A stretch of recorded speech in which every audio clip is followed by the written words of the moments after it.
whatever experiences you had in your childhood shape your personality and probably the rest of your life. Yes, we have all heard it in one form or the other, and that's because it's true. When we are born, our brain is developing and takes everything in that it sees in order to understand what the world is, who you are, and most importantly, how to keep you safe and alive. So everything that happens to you shapes who you will become, just as Gabor states here. The template that forms us will affect how we see the world, how we understand ourselves, how we relate to other people. And that early template is our earliest months, even in utero, already in the womb, we're being affected by the environment, but certainly in the early years when our brain is being formed and our personality is taking shape. And so that forms our worldview. Sounds crazy, yes, I know. But I don't know at what point it is, probably relatively late in the developmental stages, but at one point, negative experiences that your mother has will affect you when you are still in the womb. I have worked with many clients on issues that happened in the earliest childhood. And yes, 2 or 3 times I have regressed them back all the way till when they were still in the womb. Sometimes it's a huge fight that the mother is experiencing, and then anxiety translates onto my client and leaves ingrained subconscious wounds. Again, your brain tries to understand, what is this? What is the world? Who am I? And how can I stay safe and alive? And there are quite a few things that can have negative impacts and ingrain subconsciously very, very deep when we are in our earliest developmental stages. Let's have a look at a few of those. That the first 3 years are everything. That if they get the template right in the first 3 years, they can hardly set a foot wrong afterwards. But on the other hand, if we're not present for our kids emotionally, if we don't understand them, if we don't see them, if we don't attune to their emotional states, we're going to hurt them.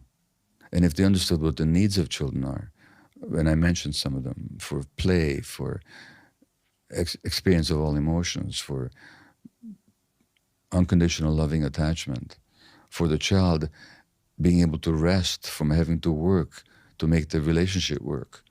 So the child doesn't have to be good or nice or beautiful or successful, or they just have to be. So we don't impose conditions on our approval and acceptance on them. Yes, that was a lot. But let me give you my own example here. When I was about 1 or 1.5 years old, my biological father left, and I have never seen him since.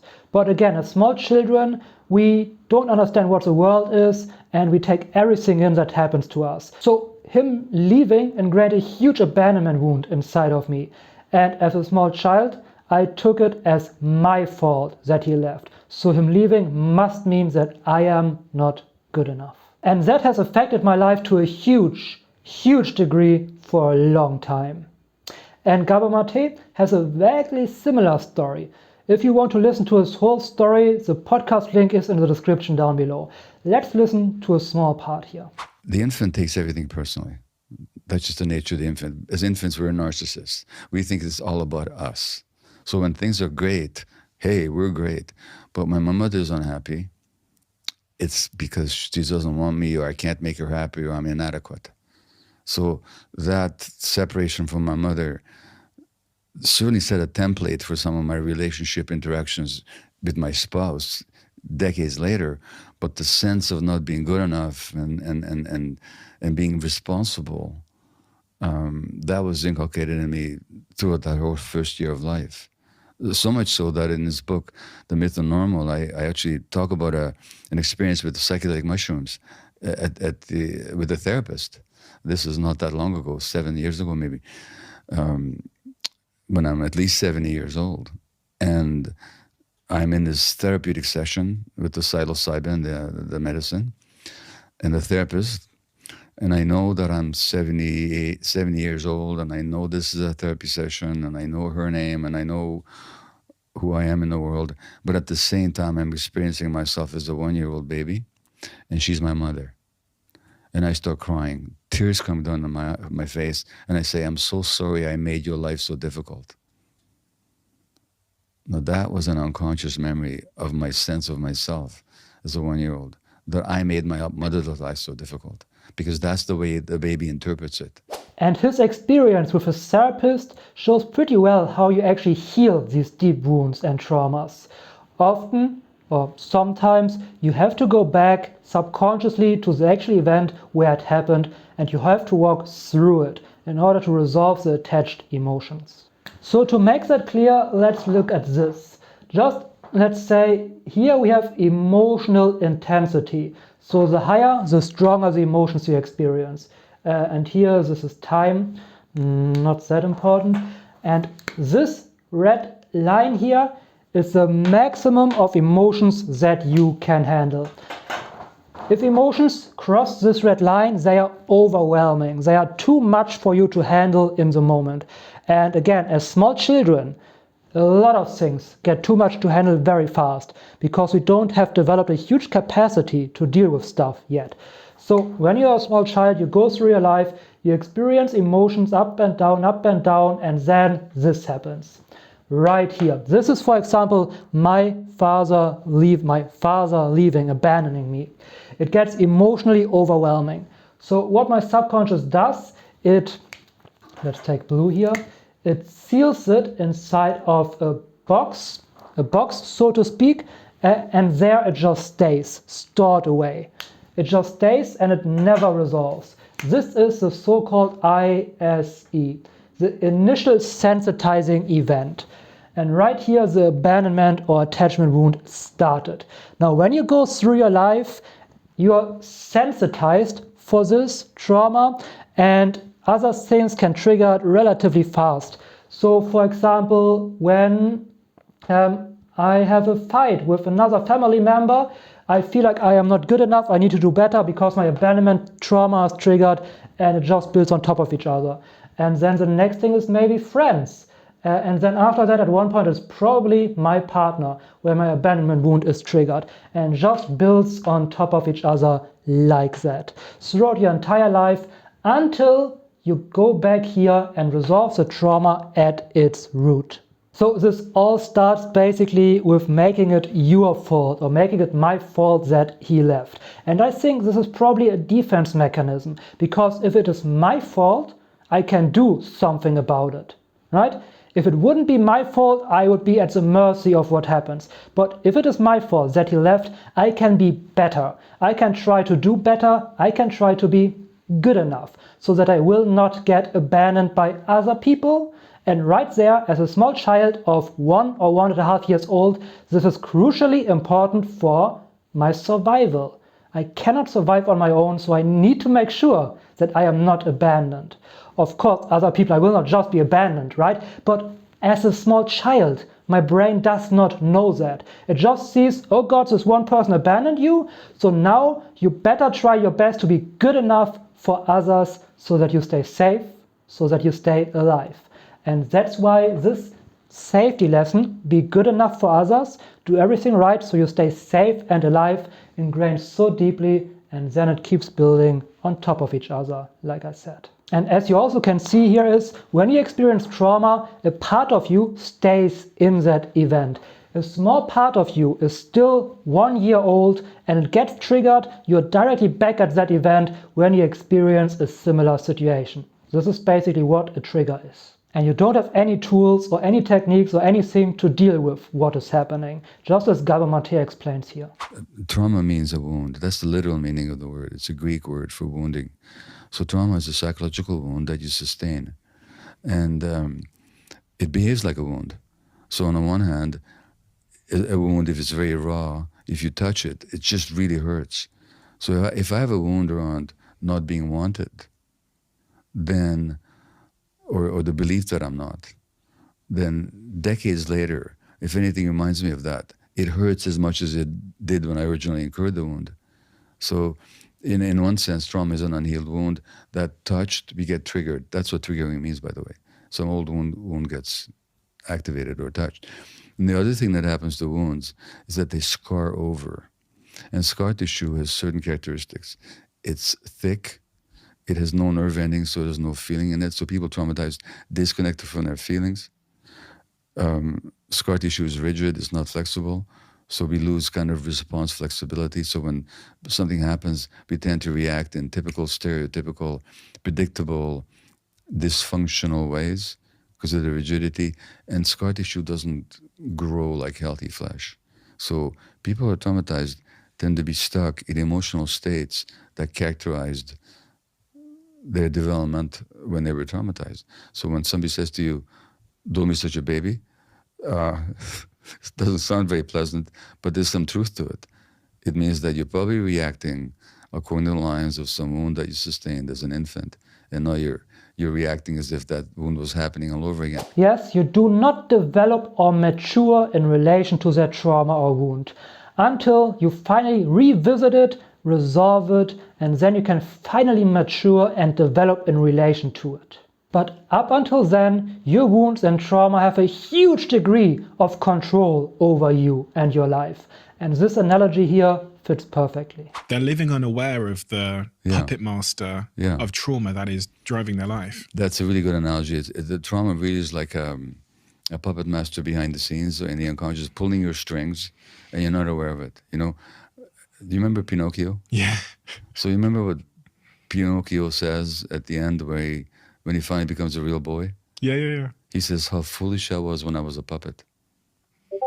And to the extent that we're being activated by these unconscious strings that our trauma is pulling behind the scenes, and we're acting in our lives and we think we're autonomous, free beings, but we're actually being controlled by something in the past that we haven't worked out, we're puppets.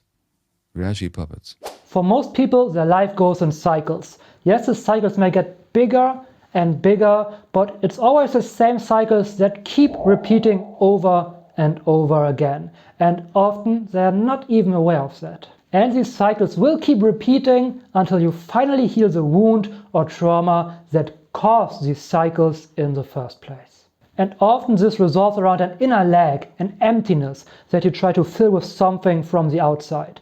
But an inner lag inside of you can never be filled with outside things.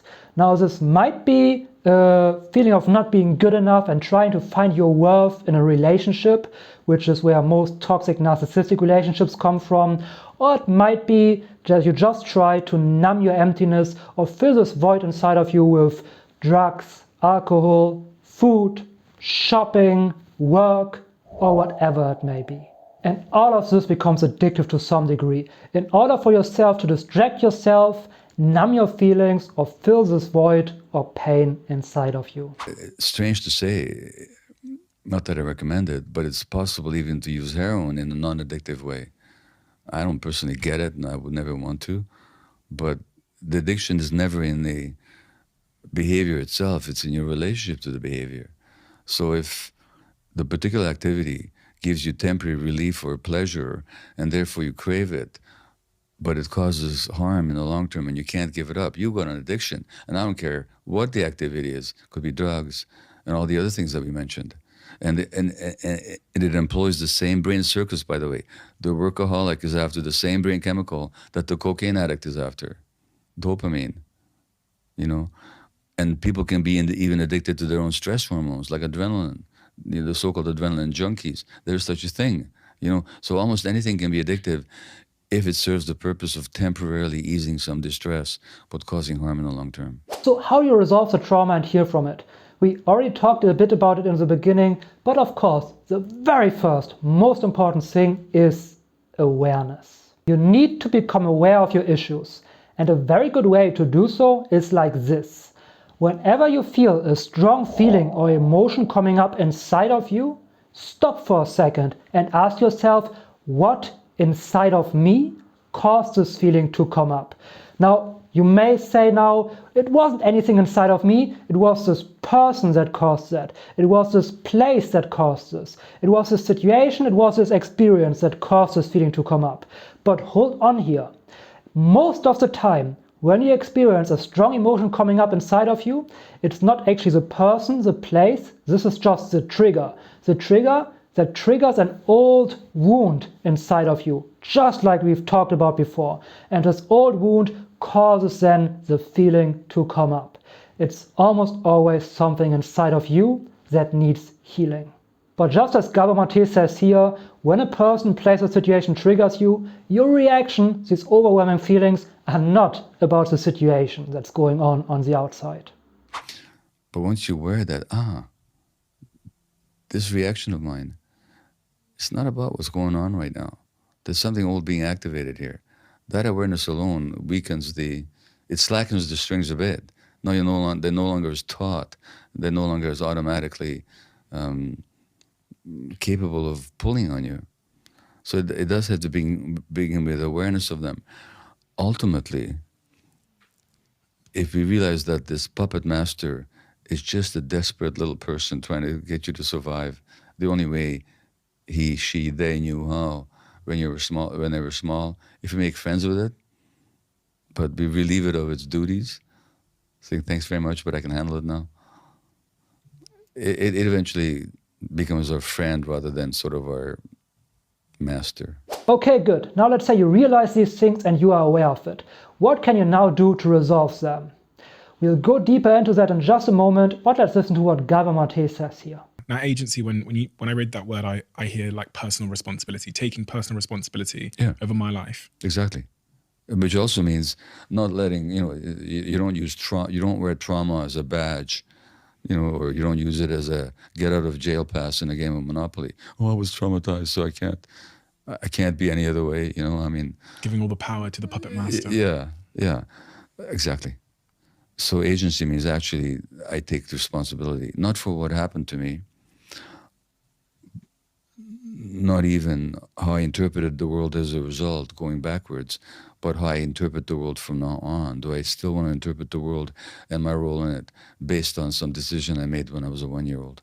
That's where agency comes in. Agency also means that if I have any kind of dysfunction or illness, it's not just that I put my hands in the hands of put my fate in the hands of a physician or a healer, but I make the decisions.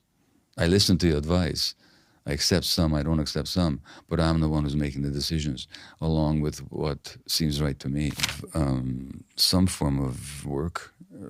People who meditate often deal with that issue through the meditation, not always. Certainly therapy,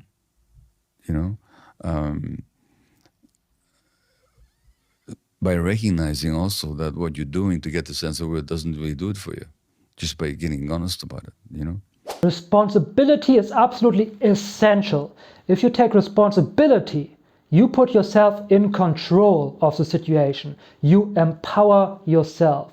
But Gabor dodges the question of how to heal it a little bit here, in my opinion, which I don't really understand, because his explanation of his experience with his therapist, where he was brought back to an earlier memory, already shows it pretty well what to do in order to heal. Now the problem is that we usually don't have a conscious memory of our issues, of our wounds, of our traumas when we were 0, 1, or 2 years old.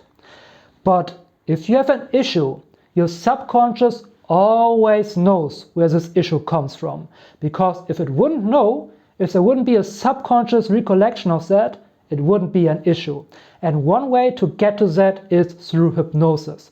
It allows us to guide your subconscious back to that situation and revisit it in order to resolve it. Sure, meditation can help with that as well. And in essence, meditation is a form of hypnosis. And I use meditations a lot with my clients, and sometimes it's enough to resolve deeper wounds and issues. But sometimes when something just stuck inside of you and doesn't seem to fully go away or resolve, it is necessary to go deeper. And also another thing you need to be aware of when you do meditation and this kind of self-development work, sometimes this just works as another means to escape the actual healing. Just like we talked about before with food, drugs or alcohol. You basically place it in front of you as another hurdle and you say, hey, I just need to do this work on myself and then I can finally be happy. Hey, I just need to finish this work and then I will finally feel worthy and good enough. But no, this is a very, very wrong approach. approach, because the whole point of doing this work is for you to realize that you have been worthy, that you have been good enough, that you can be happy already to begin with. And often it's not that obvious, because obviously self-work seems and feels good and like you're making progress. There are many other things that seem good on the outside but have a dark side to it. For example, such as perfectionism or being a workaholic. It all roots back to trauma.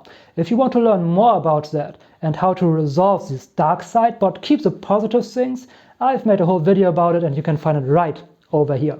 And since awareness comes first, be sure to check it out so you are aware of where you maybe have issues.